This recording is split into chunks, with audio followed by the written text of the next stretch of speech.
Welcome everyone, Gramps Races here with another Formula 1 Bubble video. Personally, this is my favorite episode yet, and we have some awesome announcement in this video. But let's get to our grid start here on the French circuit. It's going to be a really good start. We're actually both going to be in the Red Bull cars. We're already banging wheels right at the start.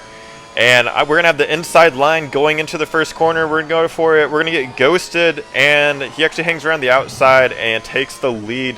And it looks like, from my perspective, he has a little bit more top line speed, so we're going to have to make sure we are really quick in the corners to make sure we don't lose a lot of time on the straights. Just try to maximize where we are quicker. And we do go a little bit wide there, but they also weren't having the best corners. And as you can see right away, we didn't get the best exit on that set of corners, and they're just going to start pulling away from us. This episode is crazy. We've got a lot to talk about. And this first race, there's a crazy glitch that happens. You're going to see it up in a little bit. But announcement here, I'm going to be streaming some Formula 1, Real Racing 3, and other stuff on this weekend. And this is what we're talking about. So he gets a little laggy, right? And look at this.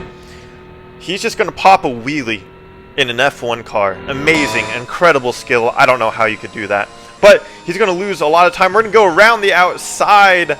I don't know what happened. Obviously, the lag maybe lost some throttle. I don't know exactly what happened, but we're going to go flying around the outside on the high-speed corner there. Luckily, no incident happened, and we are 4.5 seconds in the lead, so we're going to go ahead and just nail our marks to take this home. But back to what I was saying. So this weekend, I'm actually going to be streaming some Formula 1, some Real Racing 3, and some Grid Autosport. We'll see in what order, but it's going to be here on this YouTube channel right here. I usually stream, so on my main channel, I usually stream on Trovo, but I'm going to actually try YouTube on the second channel here. So that's going to be on, I believe, Saturday or Sunday. I'll announce when on my Twitter or on YouTube.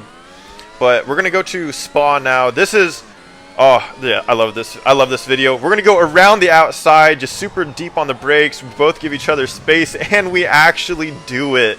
That was absolutely nuts. But as you can see, he has the top end speed. He's actually coming back at us, so we go defensive there. We're going right into Eau Rouge, and they actually kind of lose about a second, it seems. Yeah, they're right behind us going into Eau Rouge, and we are now 1 second ahead of them. But as you can see, they're already bringing it down to 0.7, 0.6. Their top end speed is absolutely nuts compared to ours. So we really got to make sure we are doing our best to make sure we get through the traffic as cleanly and efficiently as possible. That's why we're absolutely forcing it right there. But again, Bottas comes back on us, so that's unfortunate for us.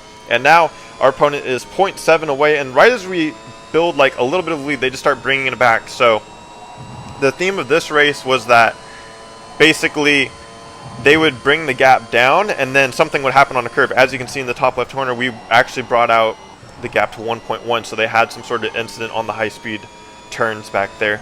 But it was at 1.1, and then boom, now it's down to 0.8, 0.9. We're bringing it back up to second. And this is the final sector, though, where it's basically one big straight. And as you can see, 0.8, 0.7, 0.6. We're going to be going defensive on the AIs, try to block to see if they make a mistake. And it actually happens. I don't know what happened, but they actually lost about a tenth on that curve right there.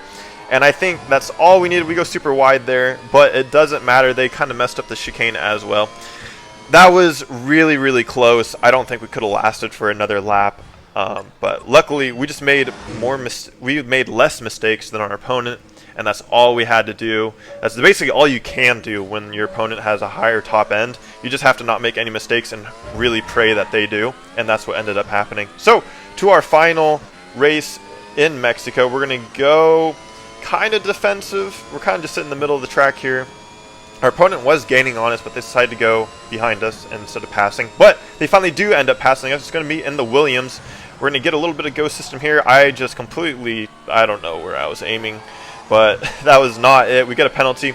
Now our job is to get past the AIs as quickly as possible. We're going to get squeezed by Mick Schumacher, but we're going to barely squeak by and get past both of them. And now another Ferrari in our way. We're going to try to force the issue, get past them once again.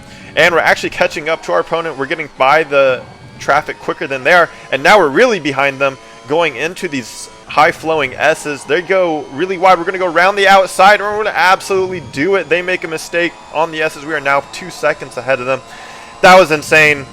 Another thing, when I don't know, or just another tip, I guess, would be, you know, just manage the traffic as quickly as possible. And your opponent could have all the pace in the world, but if they can't get past the traffic, then you're going to be okay. But I hope you guys enjoyed this video. Don't forget to keep an eye out this weekend for those streams, and don't forget to subscribe, like, comment, all that stuff, and I'll see you in the next one. As always, guys, have a great rest of your day. Boom.